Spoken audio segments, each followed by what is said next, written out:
first few agencies were famous. They were groundbreaking. They did some amazing work. They were actually a huge amount of fun. Certainly the first couple were disastrous as a business. And the thing that I realised back then, and it's a very long time ago now, was that I became adept over the course of my first 2 or 3 agencies at getting us to, I don't know, $1 million, $1.5 million. And I became really good at that. But I didn't know how to scale beyond that. I simply didn't know. And over the years, I realised that there are some standard business plateaus, the kind of sort of stalling points.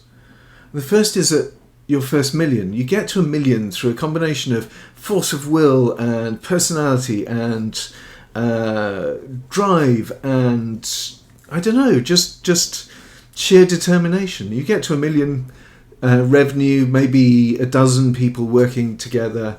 You're all a family. You're all mucking in together. You're pulling all-nighters. You're doing fantastic work. You're shouting about it, and then you realise that you don't know how to get beyond that first $1 million, and you want to grow, but you don't know how. And then you start taking brave steps, like hiring people with more experience than you have. And when you do that, and often that comes with sacrificing your own salary, for example, or anyway, you bring these new people in and they show you how. And then you find yourself motoring up to the next business plateau, which usually happens around the 2 million mark, 2.5 million, usually around 20, 25 people.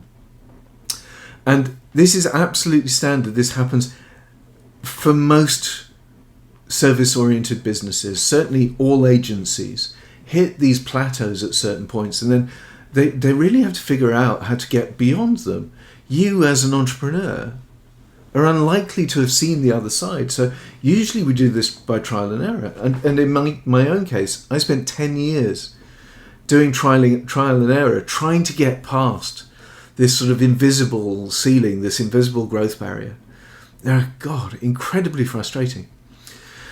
And what really happens is you get to that kind of that 2 million mark, and because you're stuck, you kind of go through this weird dolphining phase. It's called feast and famine. And what happens is you've got loads of business, so you don't do any marketing, and you just focus on your clients. And then one of your clients leaves, and so you need to do a bit more business. And so you spend all of your time doing new business, and a few other clients get a bit pissed off, but you're pitching, and now you've won a new client to replace the one that left. And so you get this kind of oscillation. I'm a glider pilot, and we call that Pilot-Induced Oscillation. You're going a bit too fast, so you pull back a bit, your nose comes up, and then you stall, you're going a bit too slowly, so you push the stick forward. And one of the problems with that is that can be fatal. You can find yourself stalling and falling out of the sky and crashing. And it's the same with businesses like ours. You can find yourself doing this, and then accidentally you get a crosswind, you get something like COVID turning up, or a recession, or the dot-com bubble, which took down my favourite company. And you suddenly find yourself completely... Well, you find yourself as a failure. And that's kind of tragic, because you shouldn't have to. And the only reason that we find ourselves in that position, at that sticking point, at that business plateau, is because we don't know how to get beyond it. And that's terrible. And then you find yourself in this awful place of, why am I not growing? Why am I no longer enjoying this? What's going on? Why don't I understand? Why are my people leaving? Why is my planning director just quit to go to a faster moving agency? And you know, I've been there, and it's horrible. You know, the boss, can I have 5 minutes? The syndrome of oh my God, the whole world is falling in again. I really don't like this. And so I figured out what the formula is. I figured out how to get past it and practiced it over and over again with my own companies and then with the group. and then subsequently put together the 2Y3X program, and then we've got the book Scale at Speed, which has just come out, and which is the instruction manual, by the way. So if this talk whets your appetite, go and get the book, because it'll tell you exactly how to do what I'm talking about now. But that point at which you're at risk of failure, and I'm not just talking about failure of, I didn't quite realise my dreams, but it's also failure of reputation. What am I going to do? I'm an entrepreneur. Can I go and get a job, really? What would people think about me? And even worse, that sort of, you want your family to be around you, supporting you and celebrating your wins and your joys and all of that kind of stuff, not commiserating with you, again, because some other crisis has hit. I think it's really important to understand why feast and famine happens. And one of the reasons, which I find the most interesting reason, is what got you here won't get you there. We tend, in that period of 1 million to 2 million, or 2 million to 4 million, which are the sort of standard plateaus, we tend to build a team around us who then optimize the way that we do things. They become really efficient and effective at delivering websites or TV spots or social media campaigns or M&A activity, or whatever it happens to be that you do. And you build departments. You have the client services piece, and you have the production piece, and you have the creative piece, and you have the back office piece, and so on. They become really, really good at what they do. And the problem with that is you grow that, and then it all starts becoming really quite efficient, and it stops growing. And you want it to grow, but you ask your team, okay, how can we grow this? Well, their response is, but it's working perfectly. Why would we want to change it? And growth stages, going through one stage to the next, requires change. Then you need to optimize those, and you need to design new processes that will work when you're 4 or 5 or 6 million. Because the ones that work at 2 million are designed for clients who are spending a couple of £100,000 with you, not clients who are spending £500,000 or £750,000 with you.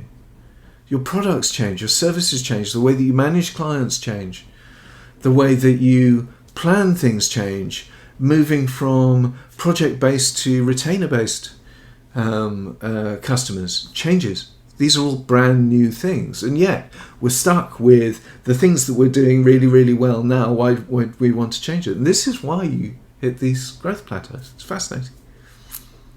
And you'll only really see that once you get to the other side, like we have. And once you've gone through lots of these stage changes. Because then actually it becomes relatively easy. It becomes very easy for us to go into a company and say, this is what you need to do, this is how we're going to do it. And I'm going to share with you a couple of the tips, if you like, the really important component parts of this. One of them is about goal setting.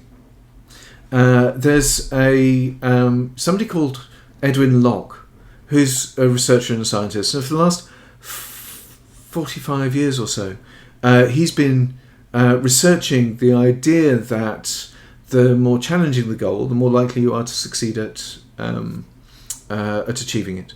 And it's a theory that I read about many, many, many years ago and started implementing, and actually in my own experience it's very true. The tougher the goal, the more challenging the goal, the more likely you are to engage with it. It's if you are an entrepreneur and you're driven and you're determined, it's the challenging goals that become interesting, that become new and become fascinating, and they're the ones that you're more likely to head towards. The easy ones get boring, right? But that's the same with your team. It's the same with your superstars. Your superstars are motivated by challenging tasks, challenging goals. They need to be far enough away that they're achievable, but they need to be close enough that they are inspiring and motivating. When we're setting goals with the clients that we work with on the 2Y3X program, we tend to say 3-year goal, triple your revenue, or 5 times your value, or something like that, maybe 6. And then we will work with the team to set that goal. Now, the goal also needs to be rational. It needs to be the goal that you really want. There's no point in setting a goal just because other people think that that's the right thing to do. Your goal may be different to everybody else's. Your goal may be to create the best workplace in the UK or the world, right? It might be to have an enormous social impact. It might be to distribute the ownership of the company to the people who work there so that I can retire. It might be I want to make 12 million quid. It's a common goal for the people that we work with is, give me enough so that I've got enough money that I can both retire and then do a social impact startup or something like that. We make multi-millionaires quite frequently. So it's everybody's got different goals, but the goals also have to be a cultural goal, a financial goal, and a market position or product type goal. How do you want to be seen? Do you want to be the market leader? Do you want to be the innovator? Do you want to be the trendsetter? So those goals need to be designed so that they will motivate your best people. Motivate your best people because your best people will then want to engage and create a plan of action so that you can achieve your 3-year goal. If it's too small a goal, nobody creates a plan of action, therefore it doesn't get done. If it's a big goal, people will tend to create a plan of action and then do it. So how do you create that plan of action? Well, we use a format called the strategy map with something called the 2Y3X roadmap. And the strategy map is take your 3-year goal, figure out what you're doing in the last year, in year 3, in order to be achieving that goal or in a position to achieve that goal. If you want to hand over and leave, you want to sell your company for 8 million quid, then in the last year you need a succession team, your senior management team running the business for you so you can leave. So you need to figure out what's going on in year 3. Then you need to take another step back, figure out what you need to be doing in year 2, and then again one more step back, figure out what you need to be doing this year. That all goes into it gets put in order. Usually when we do this exercise there are 20 different tasks that come out of the strategy map and working backwards from the end. Those 20 different tasks are going to be things like get rid of your C players, put together a recruitment pipeline for your fast growth, sort out your workflows and the new workflows that you're going to need in order to scale up, sort out your client relationships, figure out your data gathering. You can't scale without data about how effectively you are working, how efficient you are, what your clients think, what your market is doing. New product development, and all of those good things come into this roadmap. They then get broken down into quarterly tasks, put in order, and then you work your way through them. You turn around, you say, okay, right, now I've worked backwards, I now start working forward, and you push your way through. And that's what we do. Is we do all the training, we hold your feet to the flames to push your way through this. And it's a fantastic experience. Everybody loves it. But change, as you know, usually comes up against pretty stiff resistance from the people that you've already got in your company. And anything new, especially when it comes from the top, if you are like me and you're a constant learner and you read lots of books, I used to come back into the office after a session with my mentor and say, right, we've got a new way of doing things. And after a certain point, people would roll their eyes and they'd go, well, if we wait for 3 days, he'll have forgotten it. And we can go back to the way that we used to do things because that kind of works. And I wondered why we didn't scale. So you get this kind of change resistance, this eye rolling, this sort of I'm digging my heels in. The only way to escape that is to get the team involved in deciding what needs to be done and how to do it. And we use a format called the Growth Lab team. We recruit the superstars in the business, not the senior management team. The senior management team tends to be the ones who are saying, why would we change this? It works perfectly well. Why would I give up my fiefdom in order to create change where I might not be in charge anymore? So you recruit the superstars in the business onto the Growth Lab team. And then with that Growth Lab team, you figure out what the strategic goals are, and you figure out what's happening in year 3, what's happening in year 2, what's happening this year. You figure out what the tasks need to be, how the tasks are defined, and which order they go in. And you figure out which of the people on this team is going to deliver each of the tasks. And that's how you create buy-in. And it's an amazing process, because when you've got that team, 5 or 6 people plus you, bought into the whole plan of action for the next year, and then 2 years, and then 3 years, what happens is that you stop having to run everything. You stop having to tell everybody how to do everything. It stops being your responsibility, because the team takes responsibility for delivering their vision, which is now your shared vision. You've distributed and delegated your vision. And that's it's liberating. My God, it's liberating. So that's how you get past this kind of this change resistance, and how you get buy-in. And to a great extent, you're also creating the people, the new team, the future of your business. The people that you're going to hand over to will be the ones who own these new systems and processes and tasks. So it's a really interesting process. And again, there's a lot of detail about this in Scale at Speed, the book. So I would really encourage you to have a look. And I just want to wrap up. If your goal is to exit, there are 7 principal discount factors that any acquirer will look at your business and say, okay, so here's my list of 7 things. Let's gauge how good the business is. One of the really interesting things about the roadmap and the strategy map is designed to perfectly optimize for these 7 different discount factors, so that you can maximize the exit value if you're going to sell. And I used it myself on my own companies. I've used it on other companies. We just sold an agency a couple of months ago. They made 1.5 times market rate. Awesome agency. Very, very happy now. And these are the 7 discount factors. The first is your proposition needs to be nailed on. As many of you know, my personal, the thing that I love doing is agency propositions, and I've done an awful lot, from Imperos to White Bears to Beyonds to you name it. Proposition, crystal clear proposition that actually speaks to the target customer for the next phase of growth is really, really important.